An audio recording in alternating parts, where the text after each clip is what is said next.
All right, what's going on, boys? It's Keg back with another UFC Fight Night main event video. I'm probably going to just break down the whole card. Why not? Just broke down the whole card over on the DFS side. Me, Title, DC, Brian. It was a really good show. I encourage everybody to check that out. So, yeah, let's start at the top. Nick Maximoff, Andre Petrovsky. Like I said earlier, it's not really a clash of styles because both these guys are really cut from the same cloth. I mean, Nick Maximoff, obviously Diaz disciple, Diaz Army boy, looked good since entering the UFC. I don't think he looked incredible, but I think he's looked pretty solid. His wrestling, super legit. He's got a submission game that's very underrated and on par for the division. And he's looked good since entering the UFC. But like I said, I don't think he's been the end-all, be-all. And on the opposite side of the cage, Andre Petrovsky feels basically like the same type of fighter, right? Very good top control wrestling game, an underrated submission game. And he has power in his hands like Maximoff does, but I don't know, Petrovsky's striking defense leaves a lot to be desired, and his offense is okay, not great. But I lean that Maximoff wins the fight, mostly because we've seen Andre Petrovsky for a while because he was in the Ultimate Fighter, and he slows down in the third round of his fights a lot, even in fights that he's winning. So I lean that Maximoff probably either gets a decision win or breaks Petrovsky's will in the third round and finishes the fight there. I think I saw on FanDuel Petrovsky was like, Nick Maximoff was like round 3 or by decision was like even money. If you just take him by decision, though, I think the price is closer to like plus 120. I lean that Maximoff wins by decision at plus 120, but I didn't bet it because there wasn't enough meat on the bone. I would have liked a little bit more volume there. Second fight, Tatsuro Tyra, Carlos Candelario. So Tatsuro's been pretty impressive at such a young age, 22 years old, 10-1 right now, 8 finishes against, like I said a couple of weeks ago, they aren't fighters that we're exactly familiar with, but we do know that some of the regional promotions that he comes from, like Valley Tudo Japan, among others, are pretty solid. And the level of competition is normally higher over there. But the kid's a sniper, 8 finishes, only 1 didn't happen in the first round. And his striking is super legit. Fast hands. He fights really long. He's dangerous with his leg kicks. And specifically, he's got a great right hand. So solid in the clinch. He isn't afraid to use the body lock if he has to regain control. And his takedown game is strong. You know, it's not phenomenal, but it's strong.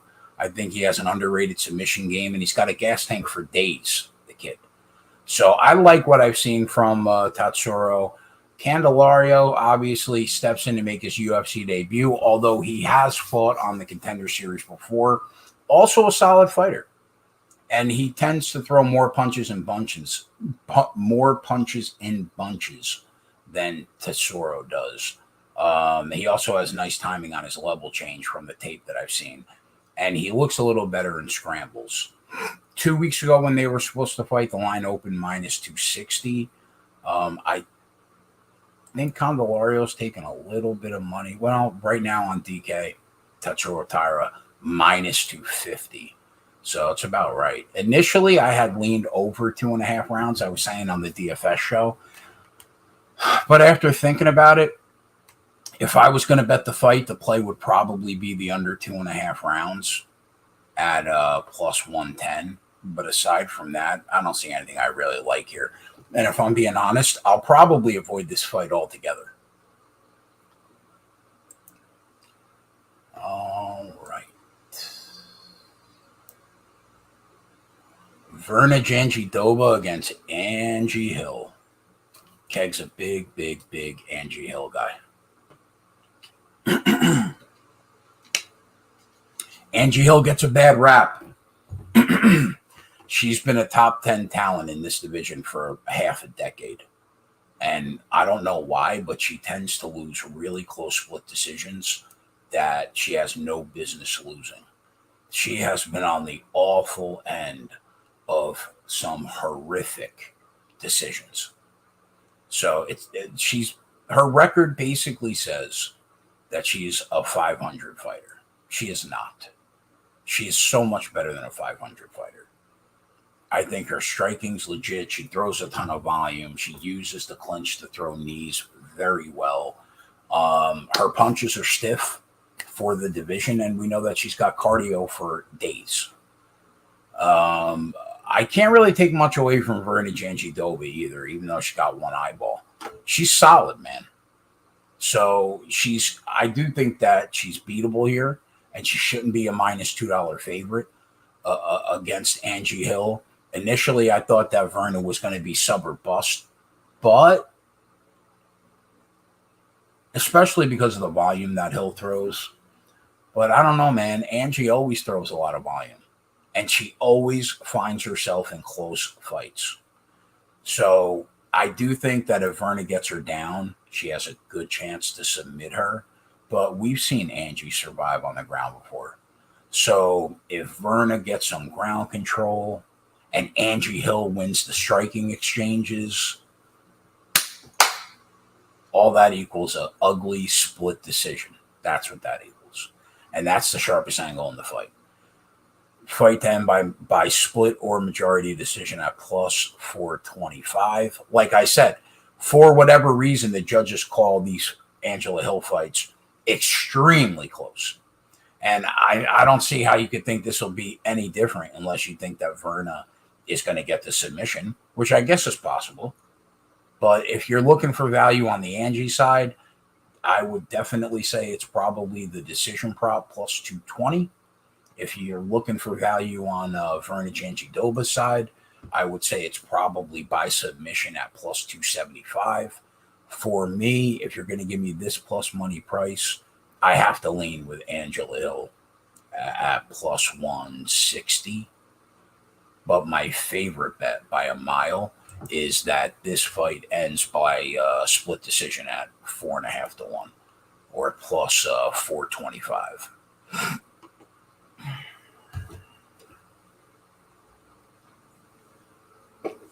All right, next fight, Michael Johnson, Alan Patrick. Tough one. Both these guys are really old. Michael Johnson, who is only about to be 36, but in fight years, with the amount of damage that he's taken in his career, probably closer to 46. And on the other side, Alan Patrick's going to be 39 in July. So there's that. So trying to predict who's going to win the fight is hard. Who knows where both the chins are of these guys? I don't know. Do you know? No, you don't know, right? So I think somebody probably drops. I think that both guys probably at this stage are chinny. I know Patrick tends to rely on his wrestling game, but Michael Johnson's got a pretty good takedown defense. He's going to try to stay on his feet, definitely. I have no idea who's going to win. I'll lean Michael Johnson, but you can't lay 150 on Michael Johnson.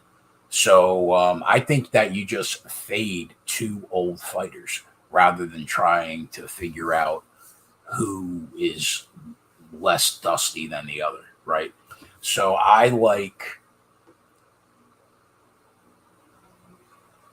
initially I like that the fight ended by KO at plus 165, but you can't discount Michael Johnson getting submitted. He's been submitted 9 times in his UFC career. Could definitely happen again. So rather than take the fight to end by KO, my favorite lean is the under 2.5 rounds at plus 135 or probably pass. Last week we crushed, had like 12 units worth of winners on the show on the Kegcast, and we went like 4 for 5 on the spreadsheet. But this week is not like last week. This week is much harder to find value, in my opinion, than last week, which was relatively easy. I think it's going to be hard this week to feel really good about putting your money down on a lot of these fights. But I'll lean under 2.5 plus 135 in the Michael Johnson fight. Next fight, Viviane Araújo, Andrea Lee. Another tough one to call. Both these chicks can win on their best day, no doubt. So it's another reason why I bet the split decision in all three female fights. Talked about it on the show earlier. I really like it. I'm not a big like parlay guy unless it's like I'm trying to get the price down on another fighter. And if I am going to parlay somebody, it would only be with like one other bet. But I parlayed all three of these women's fights to end by split decision at 135 to 1 or 138 to 1. And I bet all three individually at plus 4.25. And I round robin them at 25 to 1 after talking with a friend of mine. So if you hit one, you make 2.5 units of profit. If you hit two, you're up 8.5 units. If you hit all three, you get the whole bag. So, but back to the fight. Andrea Lee definitely deserves some respect. She had she had 3 tough fights where she took the L against solid competition, except for Roxanne Modafferi. But since coming back, I mean, she strung a couple really good wins together. Antonina Shevchenko is not her sister, but she's also not bad. And that Cynthia Calvillo win, where she made her quit on the stool, is impressive, man. This new version of this, Andrea Lee 2.0 has been very good. Her striking has improved a ton. Her top control wrestling game has been great. She's better in scrambles. So she is a solid test for Viviane Araújo. I think Viviane Araújo probably has better hands, in my opinion, and she might even be the better wrestler here slightly. But one thing that she has an issue with that Andrea Lee does not is Viviane Araújo has about 10 minutes of cardio, and then she's just trying to get through the final round. Andrea Lee excels in the third round. So I think that you could pretty much put it in the books. Andrea Lee probably wins round 3. But if Viviane Araújo has, won the first and second round, then all she has to do is hold on. She could definitely win the fight. But you have to keep in mind, Andrea Lee's going to set a ridiculous pace in this fight, and that's going to force Viviane Araújo to make her cardio last. And that really is the pivotal point in this fight for me. I'm going to ever so slightly lean that Viviane Araújo grinds out a really close decision win here. I don't feel great about it, and I don't really see a finish here. So I think no matter who you're going to back, you're probably going to want to take them by decision. I think Araújo was plus 175 in that range to win by decision. I guess I don't think that's terrible. That's not terrible, but man, Andrea Lee is alive to win this fight. So again, my favorite bet in the fight, it ends by split at 4 to 1. There is a real path where that can happen here. So that's all I got there. My fucking head is pounding, bro. I gotta take some aspirin, boys. Mid-show. So that's how I fucking roll.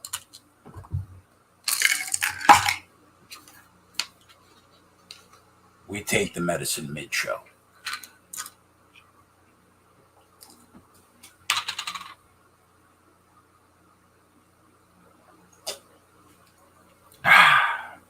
That's the kind of fucking stud I am. I'll take that Tylenol. I'll take those 3 extra strength Tylenol.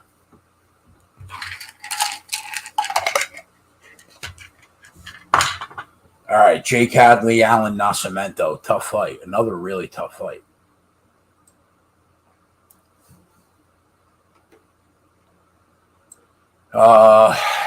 Fight was originally supposed to happen back in March. Did not. Don't know why. Not sure. And it's happening now. Now, Jake Hadley, who has a ton of hype behind him, has looked good. I think he's looked pretty good. 8 pro fights. Looked good in all of them. Had a great win in Bellator. Back-to-back great wins in Cage Warriors. He beats Mitch Raposo in Contender Series to get the contract. Sean Shelby and Mick Maynard did not want the kid to get a contract because I think they think that he's a douchebag. But Dana White didn't care. Dana White saw that the kid looked good and he signed him. He's a stud wrestler out of Birmingham, England, if you don't know who he is. He's got an underrated submission game, phenomenal top control. He's got a decent gas tank. And it's hard to understate how solid his wrestling is. It is really good. But he fights a guy in Nascimento who is at a shoot the box. He trains with Charlie Oliveira every day. And he's a solid fighter.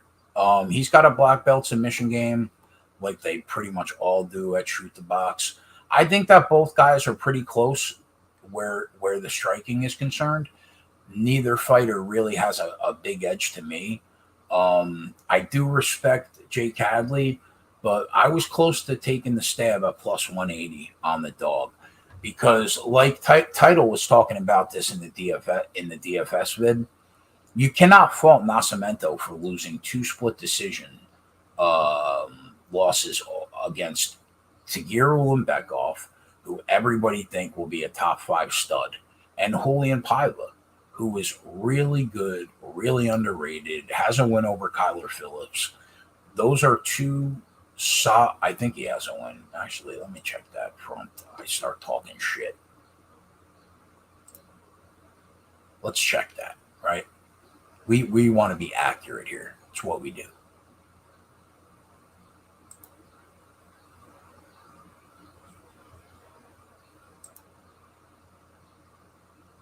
Yeah. Beat Kyler Phillips, lost to O'Malley. Yeah, I mean, Kyler Phillips is no joke, even though a lot of people think that Kyler Phillips got robbed. But yeah, he loses the split decision to Paiva, loses a split decision to Tagir Ulanbekov, and it's hard to fault the kid for that, right? My one big issue and what really stopped me from betting this kid so far is, like Charles Oliveira, they're not afraid to lay on their back and say, come in my guard and I'll submit you on the ground. Charles Oliveira is world class. He's the best at it in the world right now in MMA. Nascimento is not Charles Oliveira, but he is wicked off his back. But what worries me is that if he gives up that position to Jake Hadley is such a stud wrestler that he will keep him there the entire round. And if Nascimento doesn't get the submission, he's going to probably lose that round every time. So he's going to have 15 minutes to get a submission off his back probably, or he's going to lose the fight, I think. But he can get that. That's the thing, man. He can get that submission off his back for sure.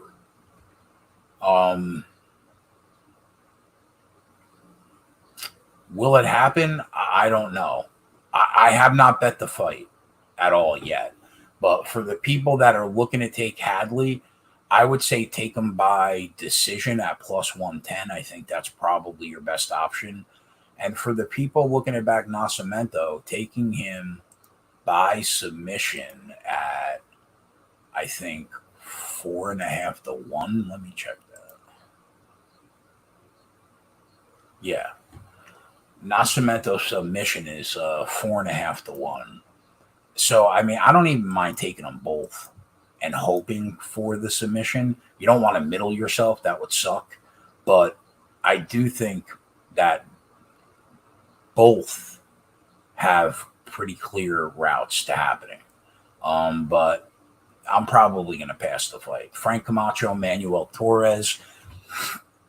I haven't been able to find a ton of footage on Manuel Torres aside from his Contender Series fight. And like we were joking on the last show, anybody that has a subscription to UFC Fight Pass, there's probably 150 MMA and BJJ promotions on there that you can watch. I probably watch 50 of them. I haven't heard of basically almost every promotion that Manuel Torres has fought in. I've never heard of before. And if I haven't heard of it, that's trouble. But from what I've seen, the kid looks solid, really solid. His range striking looks good. He seems to have a pretty good submission game. He rolls well from what I've seen, but he's blown through everybody, hasn't had a ton of cage time. We have no idea how well-rounded or how in-depth his MMA game actually is. And when you're betting MMA, man, that's a ton of variables that you have to account for just to figure out if you're going to bet a kid that's making his UFC debut. And it's a real shame because I've been wanting to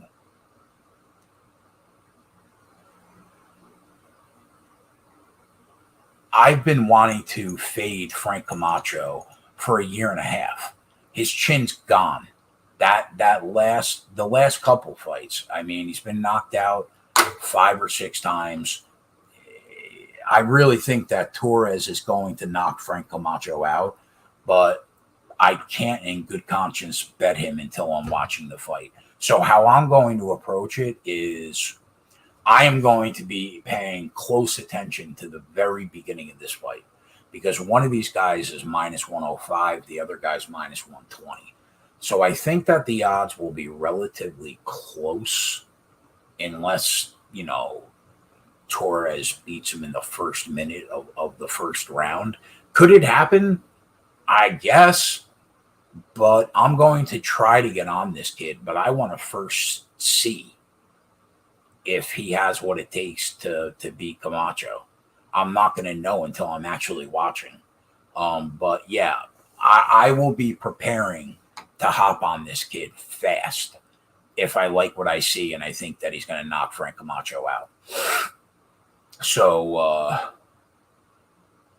that's that fight. Caitlin Chukagi and Amanda Ribas, another fight, real path to a split decision. Like I said, all 3 of these women fights do.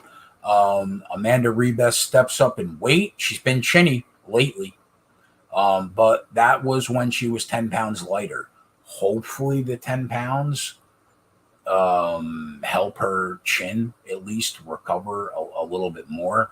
I don't think she's going to have to worry all that much. Caitlin Chukagian is not a power thrower. She throws a ton of volume.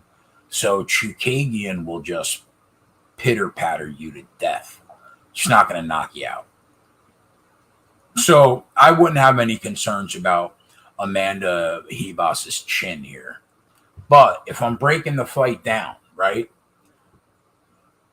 you have to think that Amanda Ribas is going to throw and land the shots that matter, the power shots that matter in the fight. She throws harder, and she's probably going to hit Chukagian with a couple punches that matter, right? And Amanda Ribas is probably going to have some ground control time. I would think at some point in this fight, she is going to rest on her takedown game and her wrestling game. And Caitlin Chukagian's got good takedown defense, but I do think that if that's the route that Amanda Ribas wants to go, I think she'll have some success getting her to the ground. But for the amount of time that they spend on the feet, Chookagian is going to throw an insane amount of volume, and it's going to keep her in the decision mix the whole fight unless she's on her back every round, which I don't really see happening here.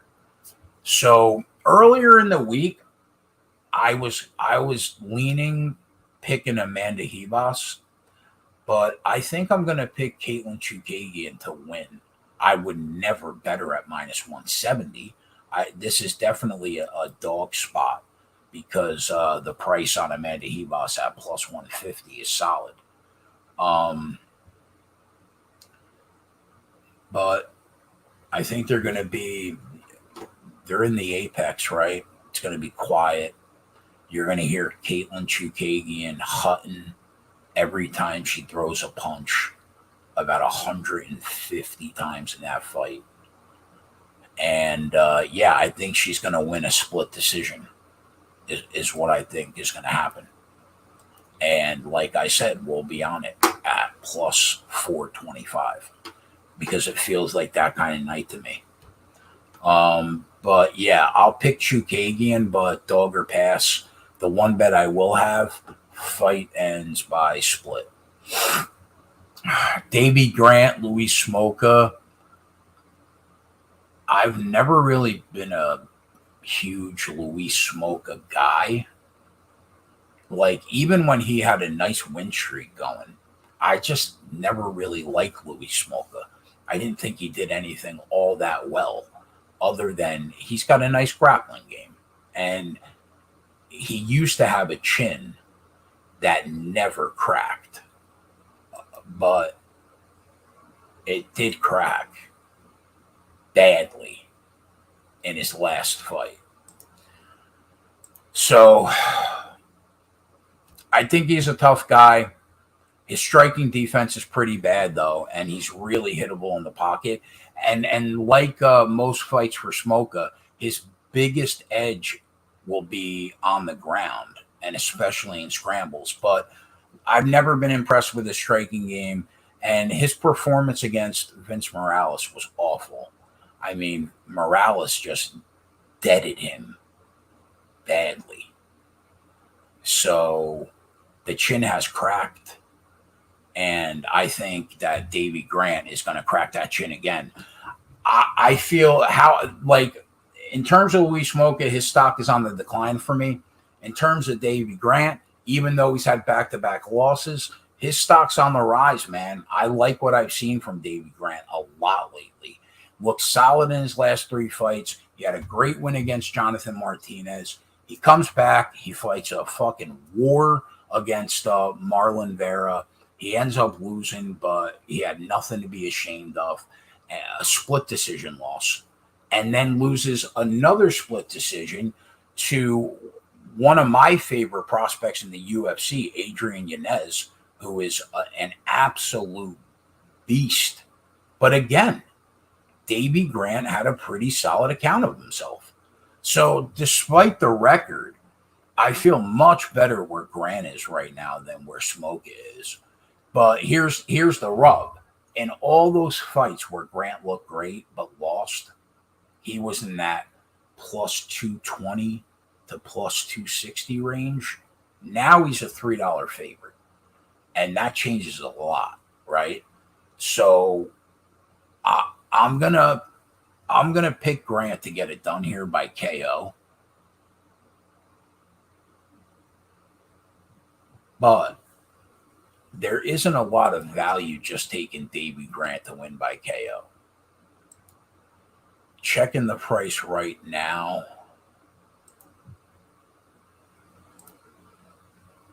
He's minus 105 to win the fight by KO. We can't bet that. So I think you have to take it. If you want to bet the fight, I think you have to take a shot when it happens. Round 1, round 2, or round 3. I think that Louis Smolka can last 5 minutes, in my opinion. And if that's the case, Davy Grant in round 2 by KO is 5-1. In round 3 by KO, he is 10-1. those 2 rounds are probably where I would attack, where you're trying to hit a plus 500 on a $3 favorite, because at plus 200 in the first round, I mean, I don't think there's enough meat on the bone there to have to get him knocked out in 5 minutes. So I think Smoka can last 5 minutes. My lean would be the KO in round 2 and 3 at 5-1 and 10-1. Other than that, I don't see anything. Ryan Spann and Jan Cutelaba co-main event. I felt like really good about how I felt about this fight. And then I watched Dan Hardy break this fight down, and I was stunned that he picked Ryan Spann to win the fight, which kind of threw me off a little bit. I respect Dan Hardy. Dan Hardy talks more intelligently about MMA than anybody currently on the planet. There's nobody that has better breakdowns than Dan Hardy. He is the gold standard. And I was a little taken back by the fact that he likes Spann here, but I don't really care. I don't see how Ryan Spann makes it the whole 3 against Cutelaba. Spann, the fight that I can't get out of my head is the Sam Alvey fight. If Sam Alvey could hurt you multiple times on the feet, Cutelaba could make you go to sleep for a week. Now, granted, last couple of fights, we've seen a very cohesive game plan from Cutelaba. He's been, he hasn't been gassing out. He's been resting on a little bit more on his wrestling game, really trying to take full control of the fight. I don't see him doing that against Ryan Spann, because Ryan Spann is a great wrestler. And I think that Cutelaba might be able to stay on his feet, but I don't think that he's automatic. He's an automatic to get the takedown against Ryan Spann. And that makes me think that he's going to fight this on the feet for 15 minutes. And if that's the case, I'll take my chances that Cutelaba could find the button on Ryan Spann at some point. I think that the KO line right now at like minus 130 is fair. I'm not thrilled about having to lay it, though. I think that the round 1 KO at plus 140 isn't bad. I like the round 2 KO at plus 380. I haven't decided if I'm just going to lay the 130 or if I'm going to try to get a price. I don't know. But right now I'm leaning that Cutelaba finds the button somewhere inside the 15 minutes. So that's the co-main main event. So I put this line on the spreadsheet about a month ago. Now, normally I wouldn't give this play out, but it doesn't even matter at this point because I was so off with the number. I am stunned that Alexander Rakic has taken this much money. I think we do pretty good here. Like as a whole, the whole team, where there are not a ton of times where the line moves against JJ and Joey, me, spread, Tyler, but it did this time in a major way, and it doesn't even make sense to me. The whole fucking world's on Alexander Rakic, and I have no idea why. Jimmy Manawa, Anthony Smith, and Thiago Santos are his last 3 wins. That's a joke. That is objectively a joke. Why? Everybody highlight real KOs Jimmy Manawa. Guy's been put to sleep more times than the Sandman, right? And then Rakic beats Anthony Smith. That means nothing because the fight before that, Anthony Smith lost a decade off his life when he fought Glover Teixeira, and he had to pick his own teeth up off the ground and put them in his pocket and then go back out there, and they let him go back out there and fight. And then the next time Anthony Smith gets in the cage, it's against Rakic. And Rakic doesn't even style on him. I mean, like, he looked okay, but not great. And then Thiago Santos, John Jones broke Thiago Santos 3 years ago. I mean, what are we even talking about? The only fighter that he has fought that's good in his last 4, he lost to Volkan Oezdemir. And this is the guy that has taken so much money that Jan Blachowicz is now a plus 175 underdog? In what world? Like, Jan Blachowicz destroyed Israel Adesanya. Destroyed him. Best striker on the planet, didn't have a chance against him. I don't care about him stepping up and weight. I don't give a shit about that. Izzy still could have knocked Jan out. He couldn't do anything against him. Why? Because he's world class, bro. Izzy Adesanya, Dominic Reyes, Corey Anderson, who could very well be the best 205er in the world right now. Corey Anderson, Jacare Souza, when he still had a little left in the tank. Nikita Krylov and Jared Cannonier. 2 fighters currently on the roster that have looked good. So I don't understand. What's the angle? So because Jan Blachowicz lost to Glover Teixeira, another guy that had a sick win streak of his own going on at the time. So because he tapped out, like, he's not a world-class fighter anymore, that has just dismantled people like Rakic for years. I'm so on an island. I don't understand why. It's a little scary because I bet him 3 times, but I don't understand why. So how does Jan? Everybody's like, oh, Jan Blachowicz is not going to be able to deal with the striking game at range with Alexander Rakic. Why not? All he has to do is take 2 steps forward and fight in the pocket in a phone booth inside the kicking range of Rakic and use that Polish power in the pocket and his wrestling game. And he should be able to cruise, in my opinion, to probably a 5-round decision win, something like that. I have not seen anything from Alexander Rakic that tells me that he deserves to be a $2 favorite. And like, people don't even understand this.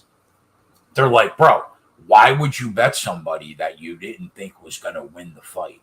I did it last week. I thought Rose Namajunas was going to win that fight. What did we bet on the live show? Carla Esparza by decision at plus 275. Why? Because that was the only line that had value in the fight. All we can do is identify the value, right? This is an objectively wrong line. Under no circumstances is there not value on this former champion at plus 170. So I don't care what happens. I would make the bet 1,000 out of 1,000 times. I don't know why I got the line move wrong. I expected that. I expected Jan Blachowicz to close like minus 180, minus 200. I'm stunned that he's plus 170. So, yeah, give me Jan Blachowicz. Whatever happens, happens, because the line is wrong. Aside from that, boys, what's going on this weekend? Joey and JJ got a baseball show on Sunday morning. JJ and Joey giving out baseball winners on the spreadsheet. We got the NBA playoffs going on with Tyler and Spread. I'm taking care of NASCAR and obviously MMA. So anybody that wants to sign up, use the promo code BETS25 off. Gets you 25% off the first week or month. It's about $45 for your first month. I think it's the best value in the sports betting industry right now in terms of content and winners. But I'm a little biased. Aside from that, if you guys like to live bet and you have the time to sit down and watch the shows for an extra $10 a week, we have the live betting package that I do, about 20 hours a week of live betting content. And anybody that signed up with me has already had their membership paid for the year. And I've been doing this like 2.5 months. So it's a no-brainer in my opinion. Regardless of whatever you guys bet this weekend, I hope your action runs pure. I will be back Sunday morning at 11 o'clock in the morning doing the NASCAR bets video. Sunday at 1 o'clock, I'll be doing the NASCAR DFS video on the other side with, I'm not sure who. Coop is not going to be there. So it'll be me and somebody. But, yeah, that's it, man. And then tonight, Kegcast for the NBA playoffs. Tomorrow, we're going to have 2 shows. The Xfinity race at 1:30. We're going to take a break. We're going to come back. We're going to do the whole UFC card. And then on Sunday, I'll be live all day for the race. So good luck this weekend, boys. And I will see you on Sunday. Later.